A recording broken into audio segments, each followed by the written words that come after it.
Hello everybody, this is Kysen here, and welcome to another episode here on our Let's Play series. Now it has been a little bit of time since I last did one of these on here, and I'm sorry for that. It's just I've been quite busy lately with work and other things. But the good news is we are back today, so another episode, and I'm actually really looking forward to this episode because I'm going to show you something today that I've been working on for a long time. This is, it'll become more apparent later, but basically I'm very glad that we're doing today's episode. Now you may remember in the last episode that we did, we built the Iron Titan, right? We finished that over at the spawn over that way. And because of that I was able to go to my two beacons. I've got one down here, you can see in the top right corner. I've got my, let's have a look here, speed 2, haste 2, there you go, you can see those. So that's the one that's just kind of underneath me and that way-ish. And then there's one over in the Mesa biome where we get all of our clay farming over that way. So I swapped all of those blocks out, all of the diamond and gold, and swapped them out for iron blocks now that the Titan is up and running. So that led to me getting this much stuff back. Now this definitely surprised me. I did not think I had this much stuff tied up in my beacons, but what a fantastic surprise. This is amazing. So the question now is, what do I do with it all? Particularly the diamonds. You know, with the emeralds I can trade those with villagers, and I've got a plan in the pipeline to do like an emerald city thing with villagers. So that'll be cool, and I can definitely use that. With the gold is something again that I'm not sure what I want to do with it, but I did have an idea. This was a long time ago I had this idea and I never got around to doing it, but it was like an ancient Egyptian golden village, like a pharaoh's village kind of thing, or maybe even a pyramid somewhere in the sand with like a pharaoh's tomb full of gold stuff inside.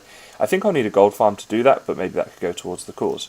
Anyway, I digress. The diamonds was what I was talking about, right? So I have this much spare mending diamond, and this much enchanted spare diamond stuff, plus the stuff that I'm using right now.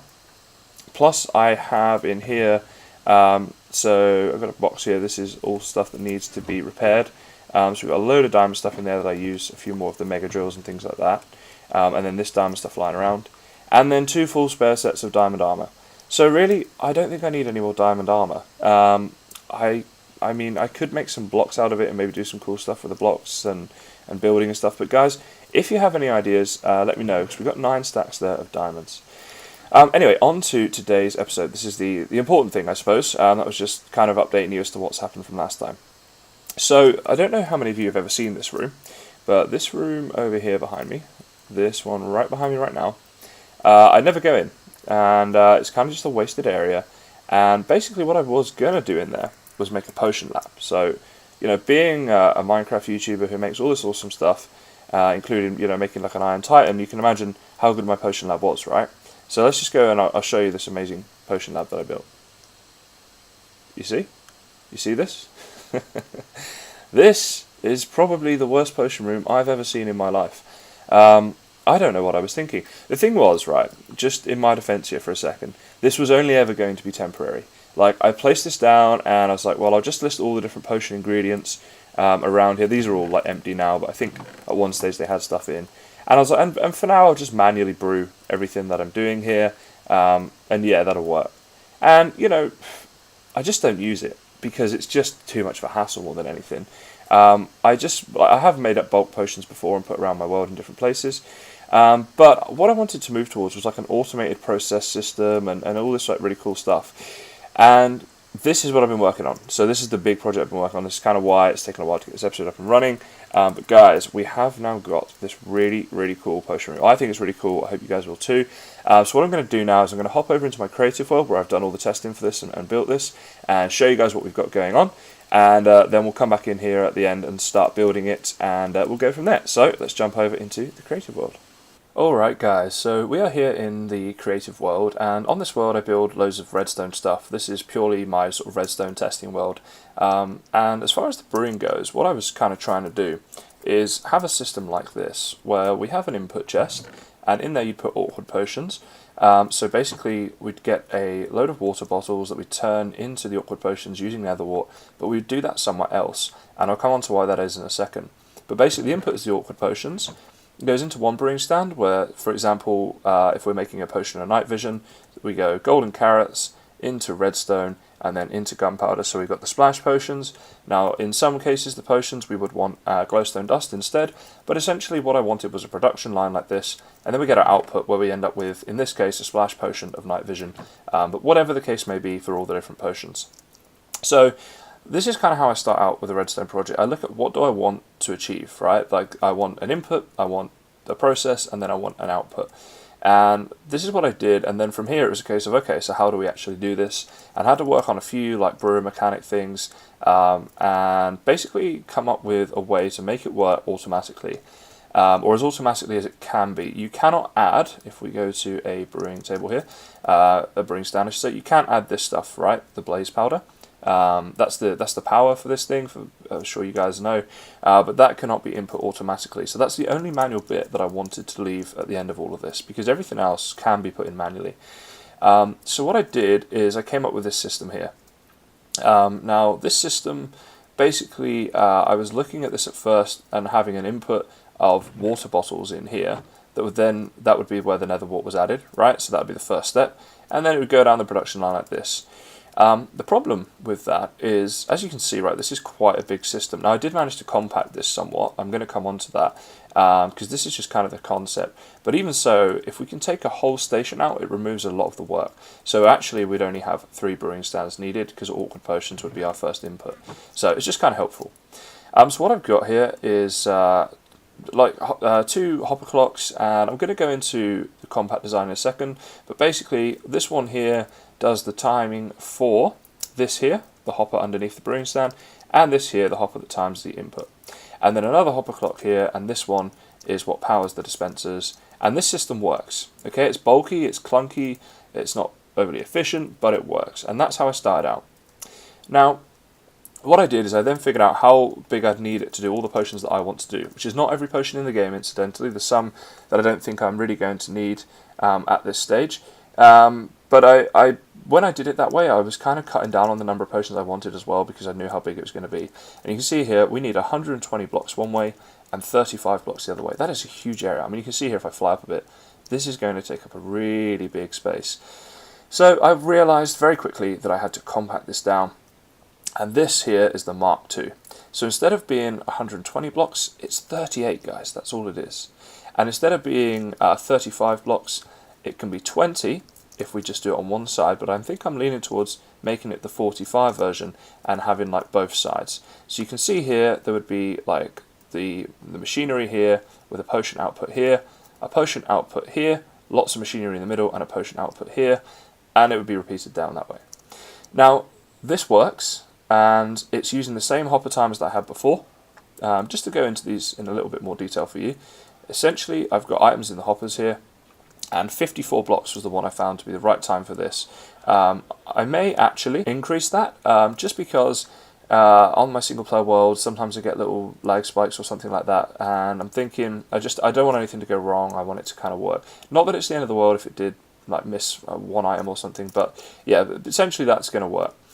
So we've got 2 sides that are being controlled by the same hopper clock here. This here is a monostable circuit, so what that means is if I get a redstone torch here, you'll notice that when I send a pulse here, this block's going to shoot up, which really shortens the signal. So if we just put that in there, see how short that signal was? Alright, I'll show you again. Watch the repeater.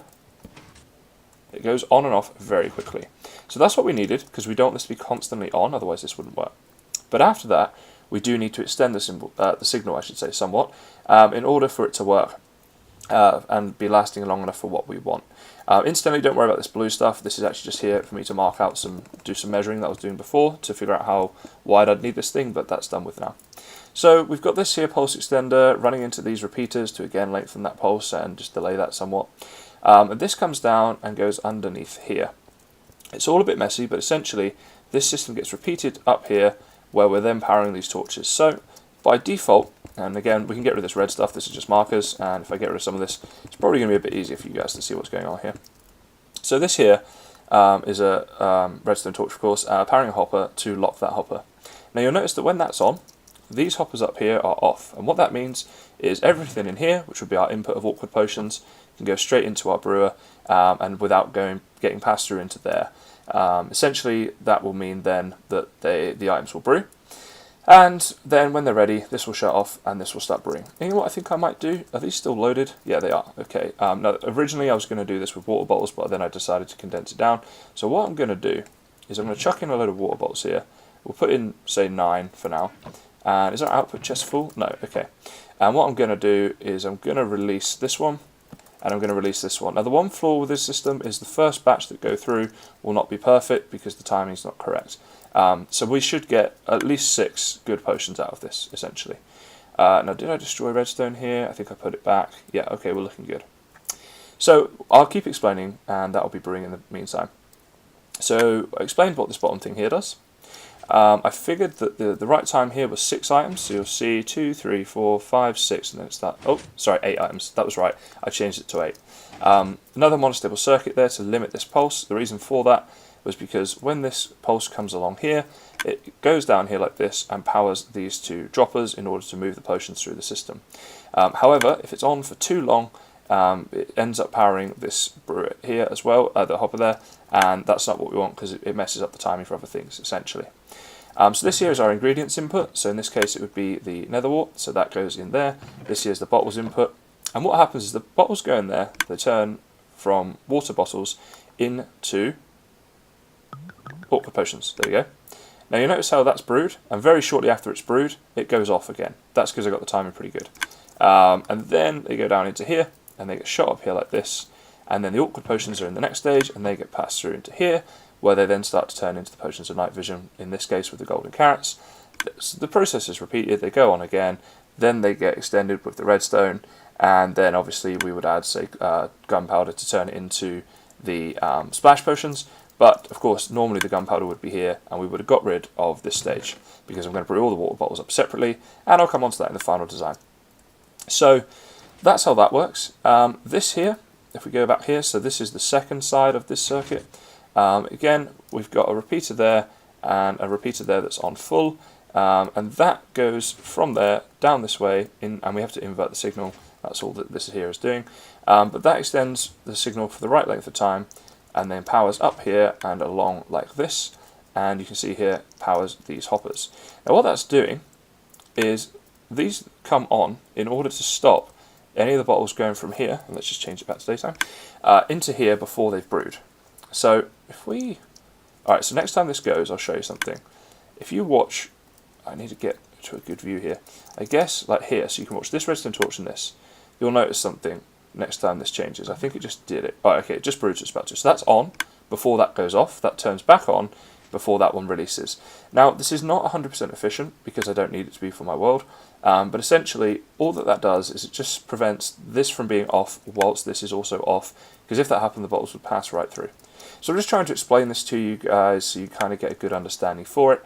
I'm going to build it in my single player world, and then we can look at it kind of fully functioning and all that stuff. But if you want a more in-depth tutorial on this, let me know, and if enough people want it, I'll consider doing a full tutorial video on how to build this from scratch. But then you can see here in our output we've got potions of night vision. Of course this hasn't had the gunpowder added, so that's all it's going to be for now. But it works. There they are. They're passed through, and it's all done for us, and that's pretty cool.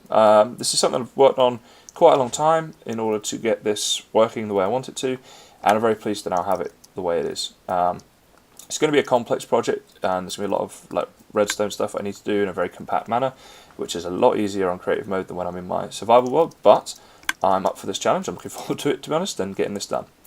So that's the concept, guys. You can see it there and how it works. I believe all 9 have probably now brewed, and there we go, 9 bottles of night vision. So in this case it did work on the first time because of the way it was set up basically, but it won't always necessarily do that. But pretty good system in my opinion. So I'm going to go now and hop back into our Let's Play world, and we'll have a little look at how we're going to do this and where it's going to go. Alright guys, well we are here back in our Let's Play world, and we're in the cave area, and this is the area where I wanted to do my potion room. Now of course the original room that I had for this is nowhere near big enough, and I didn't really want to extend it all the way down that way because it would just be difficult. I'm not sure even how far we could go that way, so it just really didn't add up to do that. I considered doing it down this way, and you know, that might have been a good place for it, but I think I had a better idea, and we'll go down and have a look at this.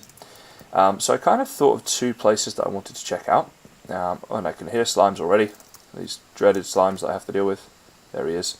Oh, there's another one. honestly guys, the amount of slimes I get, I just, I really need to do something with these. I've got so much slime balls. But anyway, I digress. So I looked at this area, right, all around here. This is a pretty big area, and I don't really use the spider spawner, so I thought I could get rid of it.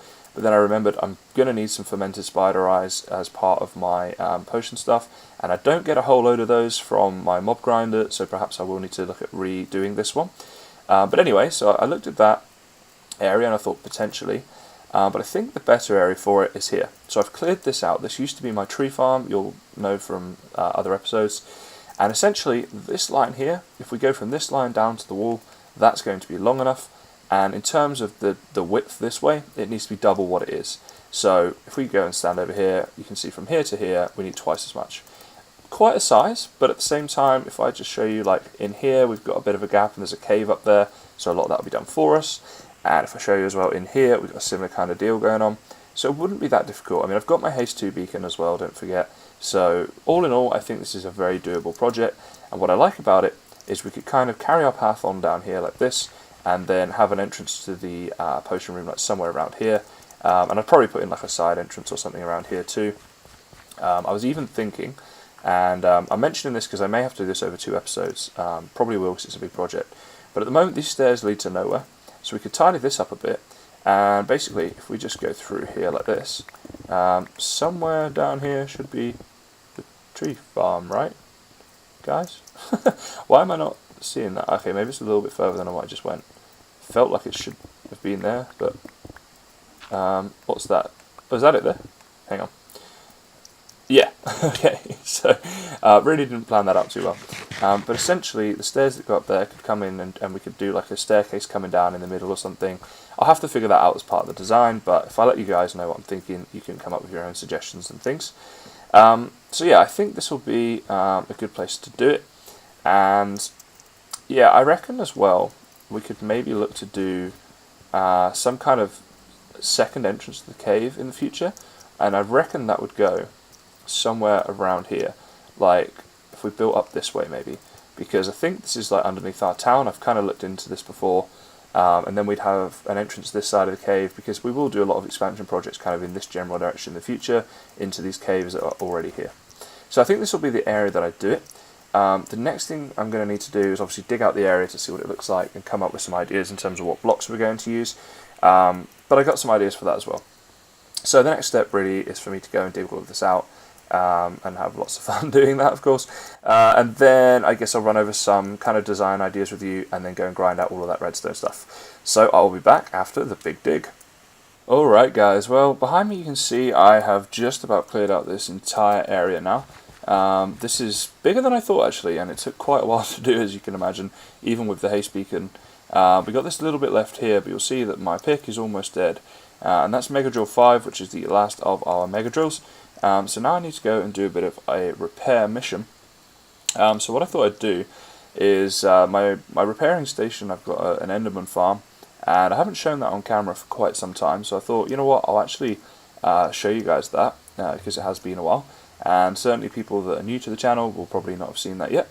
So we're going to have a fly over there. But before we do that, what I thought I would do is go over to the Iron Titan, and I haven't checked that in a little while, and I thought let's have a look together and see how much we've got left of that. So you'll see here, there's the Mega Drills, all 5 of those, my shears, my Silk Touch, that all needs to be repaired. My Elytra I'm wearing is actually pretty good, so we can leave that. Oh, wait a second, I'm actually going to need to do it this way, aren't I? So we can put that in there, we'll put that in there, and we've got an Ender chest at the stronghold, not the stronghold, the Enderman farm I should say. So let's go and take a look at that. Oh, I'm going to need some rockets actually, so I can just fly over to the Iron Titan. So I have... wait a second, I need this again. Oh, this is poorly planned out. Okay, alright, we're good. We're off, we're going. Wait, almost. Forgot to do that. Okay, now I'm going. I'm really going. Yeah, I have no idea what to expect. I'm guessing there's going to be a lot of iron there, of course. So there's our beacon, by the way. It's now a double beacon. It was a single before. Don't think I've shown that on camera yet, so just to show you guys that. But yeah, it's going to be interesting to see what kind of drops we've got. I'm trying to think how long roughly it's been, and if I had to guess how long it's been since I was last over here, I would say probably a couple of hours of game time. You might notice the railway's gone that was going across this water, and I've done a bit of cleanup in the area, so what with that work that I've done there off cam and today's episode, I'm thinking a couple of hours. So let's go have a look and see what iron we're getting from this. Oh, actually, I did want to go up there as well. I want to do that first because I want to check what our poppy situation is looking like here. Oh, I really wish I brought ender pearls. Okay, we're good. Is this filling up or... Wow, yeah, okay. So this is starting to back up, which means I can actually leave it almost empty. And then, yeah, so we've got a lot of poppies. That's an interesting one. And I'll go through there in a second and we'll get the rest of them. Let's have a look in here. So, a full chest there of iron, and that much. Not bad at all. And of course that means that this hopper here is full up, oops, as well. So, we've got a lot of that stuff. Okay, I've got loads of poppies as well. I need to figure something to do with those poppies really. So we'll fly back now over here. And what I'm going to do, I'm going to pop into the nether. And I'm going to check, because obviously, so the portal that's up there, the poppies get shot through the nether every now and again. And it looks like I'm going to have to change the hopper around on that, because we are building up more poppies. And if I hadn't checked it there, that would start to back up and cause us a few issues potentially. Oh, that was a dodgy landing. Okay. I think I might be lagging a bit since I started recording, which is, yeah, I guess that's pretty standard. Let's go into the nether here a second, and we'll see what we get in terms of poppies. Okay, so they all gather around here. Here they are. So I've got 1, 2, 3, 4, 5, 6, so just over 9 stacks on me, and yeah, a lot more than 9 now. Let's just do this and make it easy for ourselves to see how many we've got. So we've got 9, 10, 11, 12, 13, 14, 15, 16, and 3/4 stacks. So yeah, poppies are definitely being produced at quite a fast rate, which is very interesting. Oh wow, the lag is real. Okay, back in the man cave. That's good. So I'm going to go put these poppies away, and then we'll fly over to the stronghold. And what I may do actually is just do a little very quick restart, and then we will lag a bit less. Now did I? Yeah. Look how many. This is how many poppies I got from this farm so far. So we're going to really need to think about what we do with this. So I'm going to do a restart, and then we'll go have a look at the stronghold. I will be right back. Alrighty guys, well, here we are. We are flying towards the stronghold. And yeah, it's really weird flying in this mode actually. It's kind of weird. There's the ground right below us, but if we do that, we lose altitude pretty quickly. So I don't have any direct sort of way to my stronghold at the moment. I just kind of fly like this. So I was thinking of doing a project in the future where I kind of beef up my stronghold, turn it into like a big castle complex maybe, and as part of that maybe do like an ice road or a railway or something like that. But elytras are just so handy and so easy, so it's something I've kind of been putting off. But I thought while we were on the way over here, I would ask you guys a question. There's my marker for the stronghold, by the way, so you can see it's not too far. I had only just left my base when I started to record that, which is pretty cool. Yeah, so I was going to ask you guys a question as part of this episode. Get your thoughts on something. And that question is, if you could have one type of farm in your Minecraft world, be it a mob grinder, an ender pearl farm, an experience farm, whatever it is, you know, what one would it be? You're only allowed to have one. What one would you choose and why? Just interested to see what you guys think would be the most useful farm in Minecraft. I have a kind of personal thought as to what that would be, but I think I'm going to leave that until the next episode, provided I remember to do it.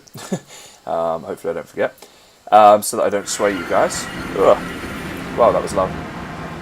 But yeah, just be interested to see what your thoughts are on that. So for those of you who haven't seen it, guys, here is the Enderman farm that we have. I don't think I did build this on camera actually. I think I built this before I started making videos. Pretty sure that's the case. We are going to need to turn our hostile creature sounds. I've actually just put it off. It gets really loud in here. Let's go down in here. We have a door out the front as well, but when I fly it's just easy to use that one. So for those that haven't seen it, all of these double chests here are completely full of ender pearls, because we just get so many here. We have a little place over here where we do some enchanting. This here is all of our spare mending books, which I don't know that I'm ever going to need actually. but you know, useful to have them. And then we have all these different books here as well, all different things. So if I'm looking for something specific, then I come here, and yeah, this is where we do a lot of enchanting and stuff. Haven't had to do it in a little while, but it's just ender pearls everywhere. But yeah, and then some stuff here to enchant with. So there's an extra half stack of diamonds here, just about as on top of the ones I showed you at the start of this episode, and a whole load of these picks here as well. So yeah, this is why I don't know what to do with my diamonds. I've just got so many. And then around here we have a bit of cool diamond stuff, again, more diamond stuff, and obviously a ton more ender pearls. So where's my ender chest? Here we go. So I'm going to just go through all of this stuff now and repair all this back up, and then we'll go and crack back on with the potion room. Just thought I'd show you guys this, because obviously some of you haven't seen it, and you know what, as soon as I'm showing you this, I should probably do it properly, and I'm just going to run out here and just fly up to the Enderman farm to kind of show you how it works. Because I think it's worth seeing if you haven't seen it before. Oh, can I land up on there? Oh, oh no. Oh, that really scared me, guys. I thought I'd completely messed that up there for a second. I was about to fall into the void with all of my things. Alright, don't look at anyone, don't look at anyone. Yeah, let's run around here a bit. So this is how it works. You've probably seen this kind of thing before. We got a ladder access as well, but it's just quicker to fly up. So we got this U shape here, or N shape, whatever you want to think of it. We got our Endermite in there, and the Endermen try to get him. They fail and they fall down through here. You can see that a few of them get kind of stuck for a little bit, and it probably would be more efficient to have made this like a 3-wide tunnel or something. But you can see the number of ender pearls I've got, and I just, you know, given that, never really bothered to change it because it's plenty efficient enough for what I need essentially. So there you go. Just gave you a quick view of this whole complex here, and now I'm going to get on with the mending and all the rest of it. Hey guys, you will notice I am up pretty high right now, and the view from up here is actually really cool. We can see the pirate ship / Purpur farm over there behind us. We've got the farm with the windmill there, and we're right above the town, so we've got like the town square and all that stuff, and the sugarcane farm and the mob grinder, and yeah, I don't know, it just looks pretty cool. It's very, very rare that I come up this high, especially being up this high and able to just kind of stand here and look around. It's pretty cool. But anyway, I'm actually not up here for the view. You'll notice I'm stood on a lot of green stuff, and that green stuff is, of course, concrete powder. So what I was going to do is show you guys a quick way to turn a lot of concrete powder into concrete very quickly. And the reason for that is what I thought is, so I've got a lot of the green stuff. We've got 2 stacks that we're stood on right now, and we've got a lot more to do. And in here I've got the blue stuff as well, so I'm going to get blue and green concrete, lime green I should say. And I thought what I would do is, for the redstone that I'm doing on this project, the brewing project, obviously there's a lot of redstone involved, and there's different circuits. I'm going to give them different colours. So I'm going to go for lime green, then the blue, and I also want to do yellow. So we'll have 3 different circuits, and each of them, there'll be a red circuit, a blue circuit, yellow circuit. Those colours, A, because the redstone stands out well on those, and also they kind of relate to electricity a bit. A lot of wires are red, blue and yellow, aren't they? So I figured that would be good. And then it might be more clear when I explain you know, what the redstone's doing, and for you guys if you want to copy it, but plus it will also, I think it will look a lot better. So yeah, all you want to do is build a big tower up like this, and then place your water like that, and we'll get rid of that, and that will still go down the whole way, and that's going to turn all of this into concrete, and then we just mine down. So it's a bit boring, and I know there's like automatic farms for doing this sort of thing as well, but if you don't have an auto farm like me, and I really want to set one up, I haven't actually done anything with concrete before in my Let's Play world, so having a farm would probably be a good idea. But yeah, if you don't have that, for now this is a pretty good solution. The only thing I will say is down at the bottom, make sure you dig a little trench like I have. That means that then when the water hits the bottom, nothing will flood in the area. Sounds pretty obvious to most of you, but it's worth mentioning just in case you hadn't thought of that. I don't want anyone getting angry at me and saying, oh, I flooded my town and destroyed loads of stuff. So anyway, what I'm going to do is get a load of this, as I say, blue, green and yellow stuff, and then I'm going to crack on with the redstone by putting this stuff underneath it. So I think that'll be pretty cool. So here we go, here's our little pit here at the bottom, and there we go. We have our 2 stacks of the lime concrete stuff, and I will go and repeat that for some more colours.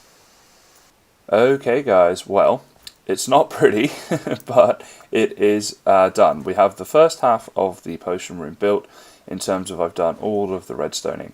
And I kept it, as I said, on these different coloured concrete blocks. So we've got the green and the blue at the moment. The yellow hasn't come into it yet. That'll be for our second hopper clock.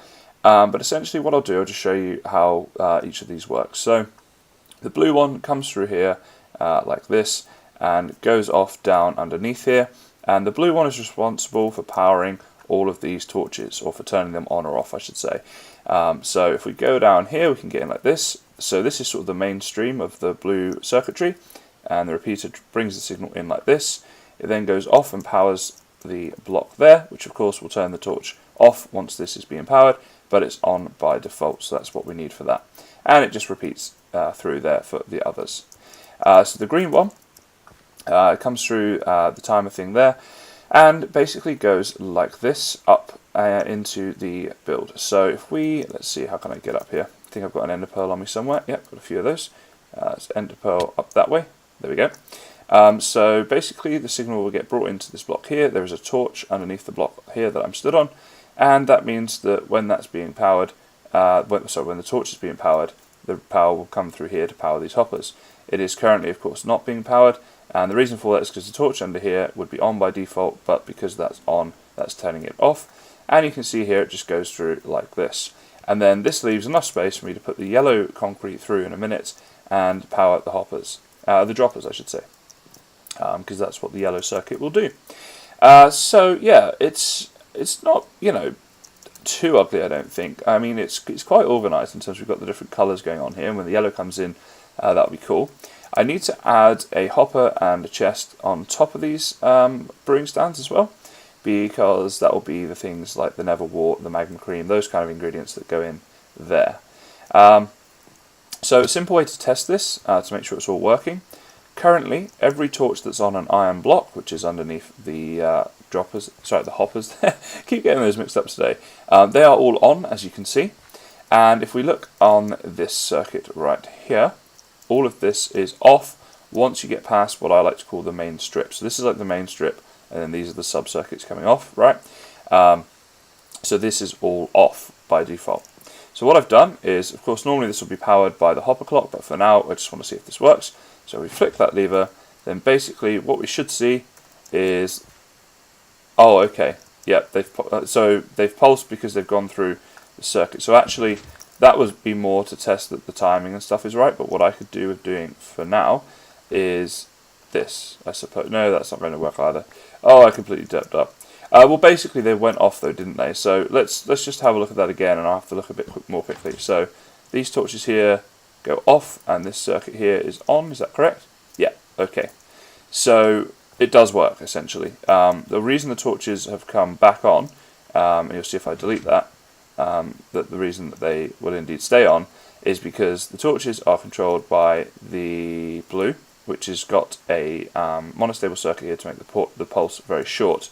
So even though we've got a lever, it turns it into not even a button, like shorter than a button. But anyway, I digress. The point is that all seems to be working. I wonder if I can just check those ones down that end. Do they? Yeah, they go off and then back on. Alright, that's cool. So yeah, it all seems to be working just fine, which is great. So the next thing to do, I guess, is, well, I need to do this all again over this side to complete the build. But essentially in here, this is going to be the walkways. So I'll make this a lot prettier. This is the output chest, which at the moment is here.